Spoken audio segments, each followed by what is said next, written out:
Hello, my darlings.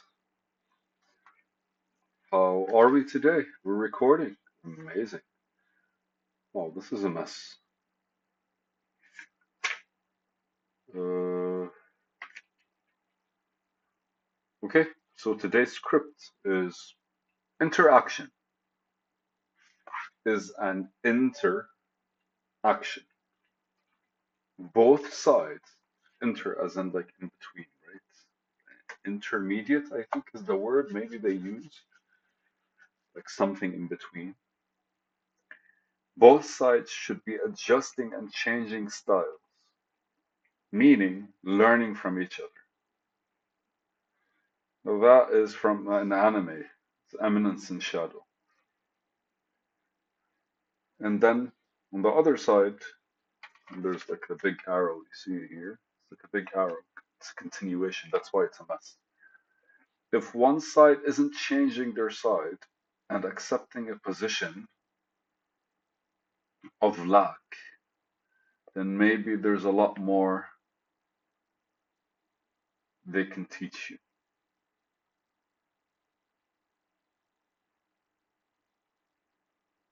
If one side isn't changing their style and accepting a position of lack, then maybe there's a lot more they can teach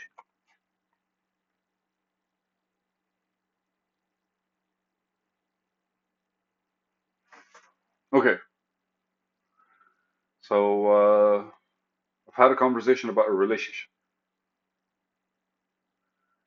and a relationship is built on interactions, correct? And ultimately, it could be a professional relationship, it could be a courteous relationship, it could be uh, intentional, love-oriented, future children-bearing relationship. It could be a marriage. It could be a boss with an employee. It could be a friendship, right? A friendship is a relationship. It's like these words that have ship in between because it goes and then it comes, it goes and then it comes. So like relationships are built on these interactions because ultimately the interaction is basically the whatever's happening in between. So far, we're just kind of like distilling the logic, we're destructuring the logic. So in an interaction, both sides should be adjusting and changing styles, as in learning from each other.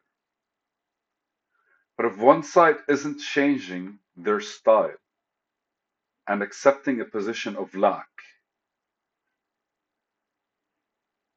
and that's the highlight.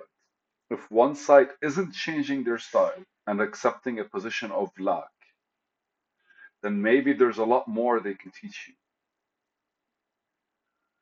And the idea behind it is you're not really getting to them.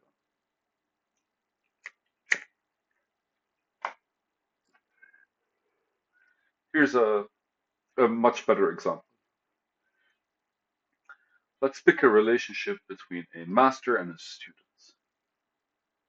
right? And I'm remembering Carl Jung's message to Freud because Carl Jung was like, if the teacher doesn't leave his master, then he'll be doing him an act of disrespect. And you hear in those all like in those movies, it goes like the student has become the master kind of thing. Remember, the student had a master at one point, and then when they become a master, what happens to that relationship? So each master at that stage basically is accepting basically the other's position. That, that's a good way to actually like bring it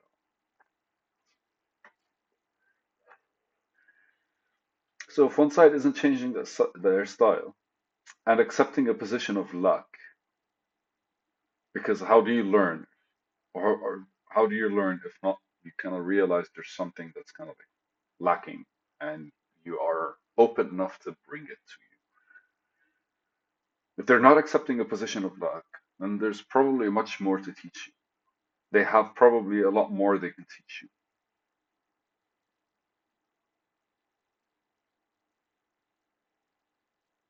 Yeah, like even if if you have attained as a student have become a master,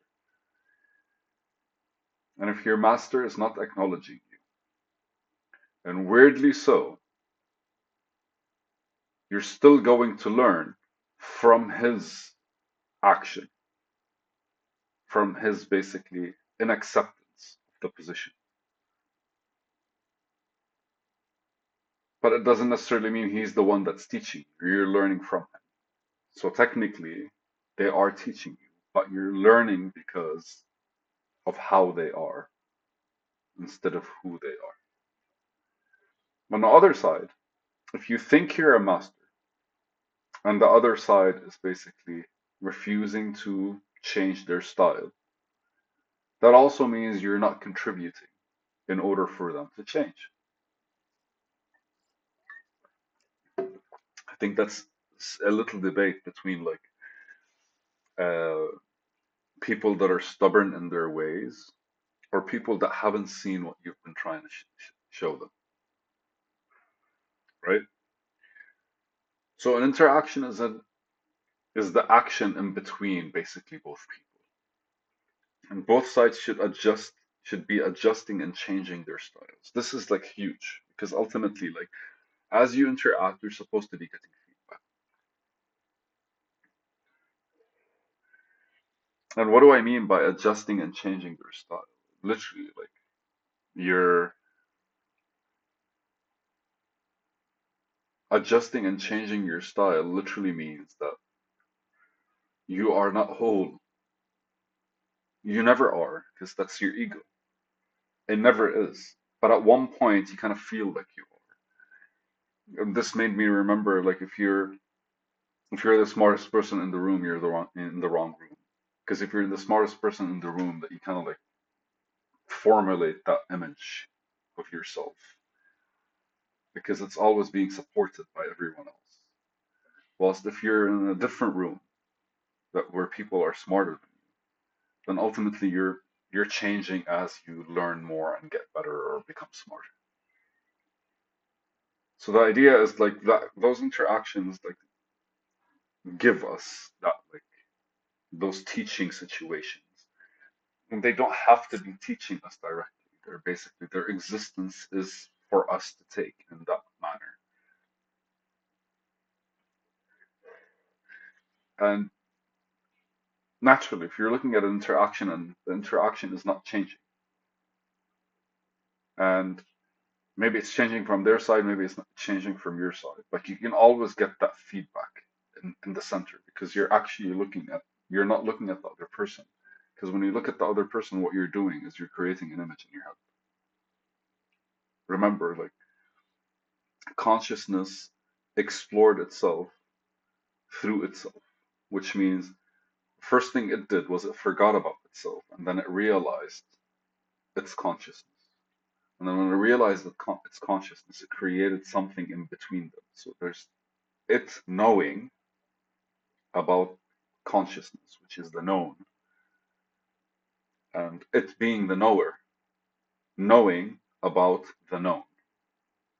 And that knowing allowed it to change and evolve, which automatically changed what, because like the minute you know something, you look at something that's whatever it is. Like, if you write a line of code, that means your relationship with programming has changed.